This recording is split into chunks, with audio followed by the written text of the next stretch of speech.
자, 양산박 이야기의 다음 장으로 한번 뛰어들어 볼까요? 이번엔 정말 흥미로운 지점입니다. 엄청난 요술 대결로 시작해서 양산박 전체의 운명을 뒤흔드는 사건으로 이어지거든요.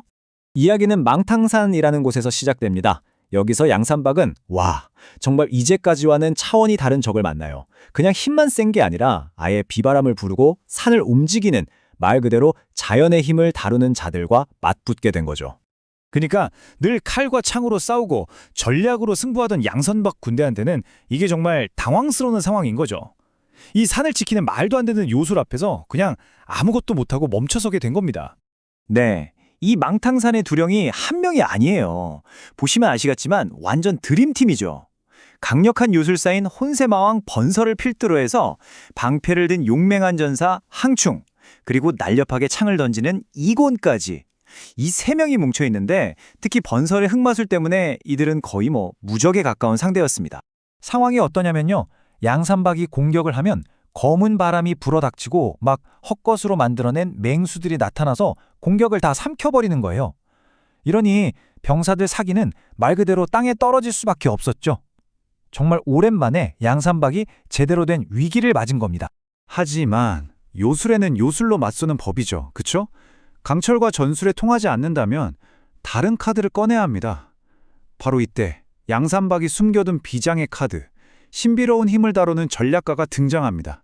바로 공손승입니다. 그가 앞으로 딱 나서는데 아주 침착하게 상황을 꿰뚫어 보는 거죠. 여기서는 그냥 무식하게 힘으로 밀어붙여선 절대 이길 수 없구나 하고 간파한 겁니다. 자, 여기서 두 사람의 힘을 비교한 걸 보면 정말 재밌습니다. 이게 그냥 센 마법 대 더 센 마법의 싸움이 아니에요. 번서의 요술이 어둠과 환영, 즉 혼돈의 힘에 기반한다면 공손승의 도법은 하늘의 힘, 질서와 우주의 법칙에 기반을 둔 거죠. 말 그대로 혼돈과 질서의 정면 대결인 셈입니다. 그리고 공손승이 얼마나 대단한지 여기서 드러납니다. 그냥 주문만 외우는 마법사가 아니에요. 보세요. 완전 전략가입니다.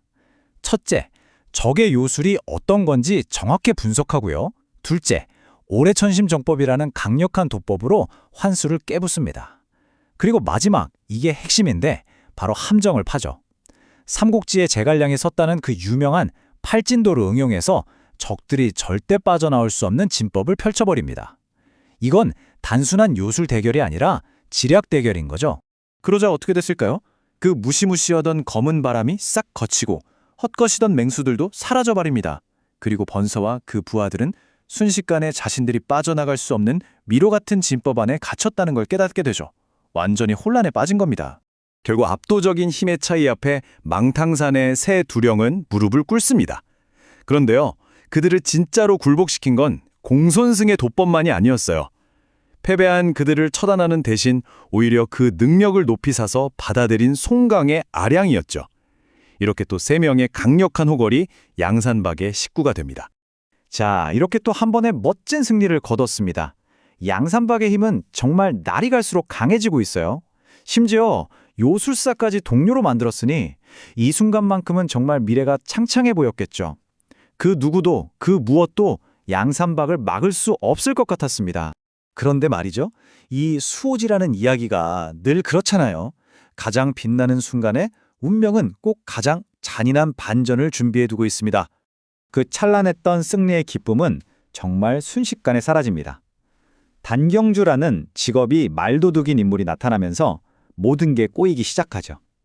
그는 완전히 새로운 그리고 훨씬 더 지독한 싸움의 시작을 알리는 소식을 가져왔습니다. 그가 가져온 건 승리의 전리품이 아니었어요. 실패담이었죠. 제가 송강 두령님께 바치려고 세상에 다시 없을 보물을 훔쳤는데 그걸 그만 난폭하게 빼앗기고 말았습니다.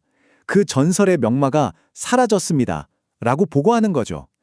이건 단순한 실수가 아니라 양산박에 대한 심각한 모욕이었습니다. 그럼 이 말이 대체 뭐길래 이 난리일까요? 그냥 좀 좋은 말이 아니에요. 이름하여 조야 옥사자마, 밤을 비추는 옥사자마라는 뜻인데 외국 왕이 황제에게 바친 곡물이었다고 해요. 하루에 1000리를 달린다고 전해지는 말 그대로 전설 속의 군마였던 거죠. 송강에게 바쳐지려던 최고의 권위를 상징하는 보물이었습니다. 왕에게, 그리고 이제 양산박의 수령에게 바쳐져야 할 그런 엄청난 보물이 고작 오만한 도적들 손에 들어간 겁니다. 이건 그냥 물건을 잃어버린 차원이 아니죠. 양산박의 권위와 명예가 땅에 떨어진 아주 직접적인 도전장이나 마찬가지였습니다. 그리고 바로 이 지점, 이 말 한 필 때문에 이야기는 완전히 다른 국면으로 접어듭니다. 영웅들의 의기양양한 세력 확장 이야기에서 훨씬 더 어둡고 비극적인 무언가로 말이죠. 비극의 씨앗이 바로 여기서 뿌려진 겁니다. 그럼 그 말을 훔쳐간 놈들은 누구냐? 그냥 동네 산적들이 아니에요. 증도시라는 곳인데 아주 견고하게 요새화된 시장 마을입니다. 증교사라는 오만한 자가 이끌고 있고 증가호라고 불리는 그의 무시무시한 5 아들이 지키고 있었죠. 이들은 심지어 양산박의 힘을 대놓고 비웃고 조롱하고 다녔습니다. 그러니까 한번 보세요.